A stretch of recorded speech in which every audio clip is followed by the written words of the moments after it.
Get ready for spring with this beginner-friendly watercolor tutorial. We'll paint a wreath of flowers with a little baby bird.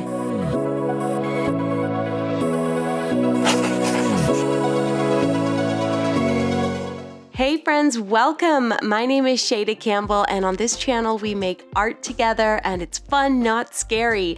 And today we're continuing our watercolor journey, and instead of painting flowers and leaves, we're going to paint some flowers and leaves, but we're also going to paint a little watercolor bird. I'm keeping it really simple, so let's jump in and talk about our supplies.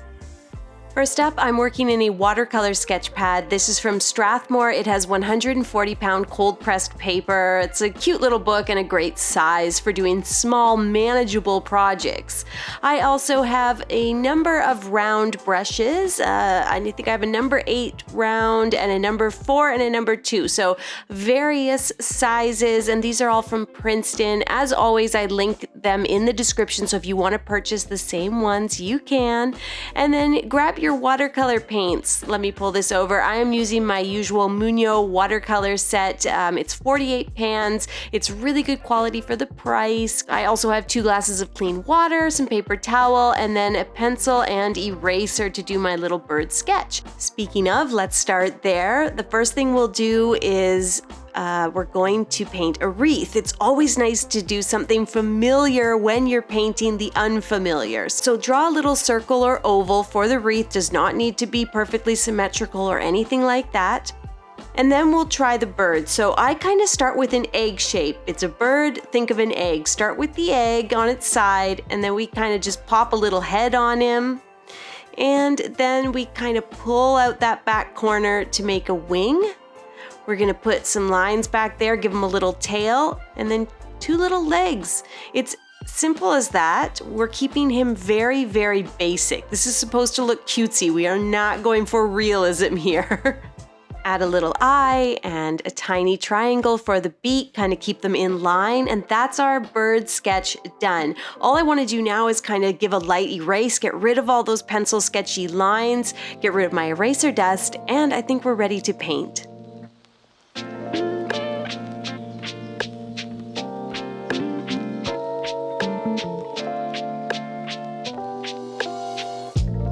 Okay, let's get our paints mixed up for this little bird. I'm gonna wet my brush, get lots of water in there.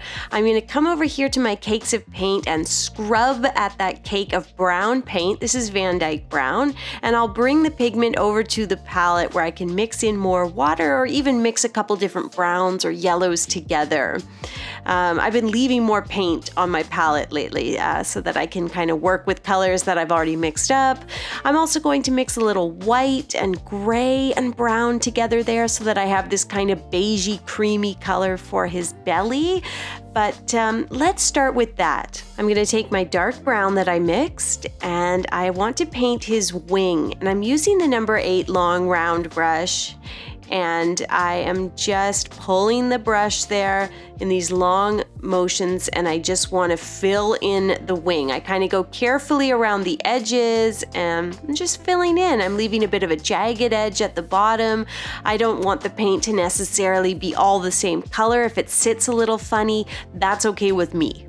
Then we're going to fill in his little head using a slightly different brown. So for this, I'm using red brown, and I'm just filling in the very top of his head with that nice richly pigmented paint. Then I wash my brush and come back with a wet brush and just kind of bleed the color or blend it down towards his belly. So I paint the head, wipe my brush, blend it out. Then I rinse my brush and grab just a little bit of that white beigey color I mixed, and we'll bring that over and paint his belly. The red brown is still wet, so it blends really nicely and naturally. And I'm keeping that beige color very light around the bottom of his belly because I want the white paper to show through and make his little belly feathers look white. And then I'm going to do some linear brush strokes on his tail for his tail feathers. I'm using the red brown for that, so that's really straightforward. And that's our first layer done. Now that his wing is starting to dry, we can continue to layer some of these browns. And that's exactly what I'm doing here. I just got a little more Van Dyke brown and I'm kind of darkening up that wing just a little, just because it needs it. You may not need to do this. And I'm adding some messy little gray brush strokes to his breast to give him the look of little feathers, of his little feathered breast. And I think I'll leave that alone at this point, and I'll just add a little bit of dark brown to the tail. Then we leave it alone and we're going to let him dry completely. And we are going to build our confidence while we're doing that by mixing up some green and painting that wreath. I'm using my favorite olive brown and deep phthalo green for my very, very, very, very, very, very simple wreath. You know, when you're painting something unfamiliar, it feels so good to also mix it in with something that is familiar and build up your confidence. So while you're waiting for that first layer of paint on the little baby bird to dry, why not just paint a really simple little wreath? You know, flowers and leaves are so hard to mess up, leaves especially. And all you see me doing here is pulling that brush towards my body, just putting a little extra pressure, and basically one little messy brush stroke makes a leaf. And so we go around and we use the tip of that round brush to paint these tiny branches, and we add that little extra pressure and allow these little natural organic leaf shapes to kind of just flow off the brush. So relax and enjoy this part of the painting. I am going quickly because we've done so much stuff like this on the channel. So if you want leaf painting tutorials or flowers, I will link some in the additional tutorials section of my video description. So check that out. But yeah, basically I switch between the two greens, a little bit of olive brown, a little bit of deep phthalo green, so that the wreath, you know, looks lively. There's a couple different colors of green there, and some of the leaves are really dark and some have a lot of water mixed in, so they're really light, and there's some tiny leaves and some bigger leaves, and all those simple little decisions and choices give us a wreath that's actually really interesting. Towards the end, I just put some little lines going off this way and that, and yeah, I think I really like that. And now my confidence is up. My bird is dry, so I'm going to erase any pencil that might still be there. There was definitely some showing through on his belly.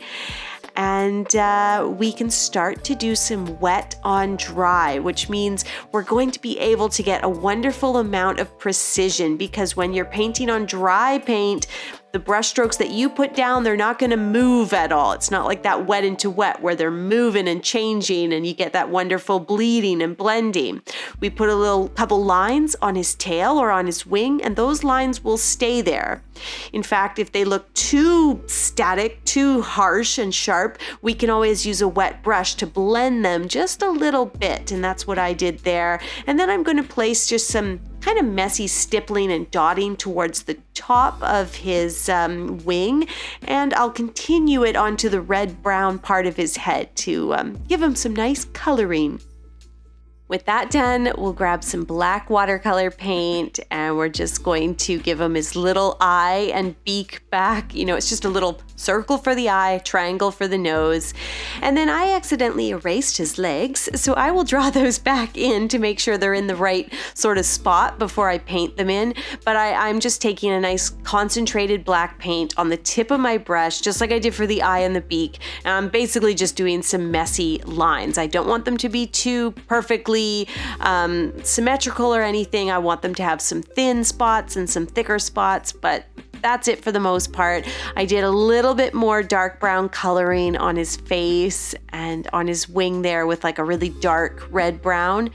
And yeah, I think he's looking pretty good. I might go in with a little more gray and just add to his breast feathers, just a few little flicks of the brush, make it look like he is a little feathery sort of guy. But that's it.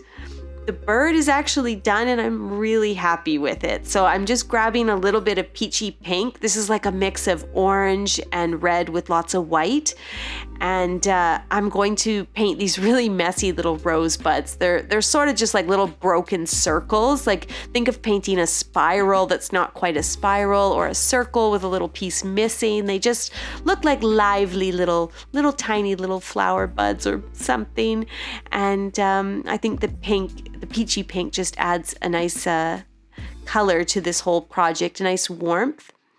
And then from there, I'll take a little bit more of that olive brown on the end of my brush, and we'll just add little stems to each bud, a tiny messy line that sort of comes to a bit of a V at the base of the bud is all you need. These do not have to connect to anything. They can, but they don't have to. And I think you'll find that the wreath, well, the whole painting really comes to life at this point.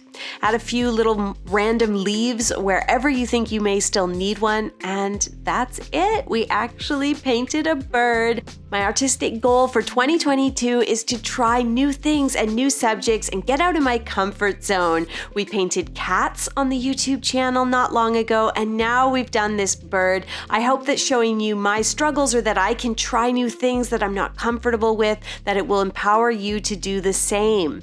Just a reminder that I release an extra tutorial on my Patreon site every month. In January, it was sort of a larger scale bird video that you might be interested in checking out, and I've got something very cool cooked up for February. That video will drop this weekend, the first weekend of the month. If you want to support this YouTube channel, consider becoming a Patreon supporter. It's only $2 a month for as many months as you would like to donate. Thank you guys for watching today, and I will see you soon with a new tutorial. Happy bird painting!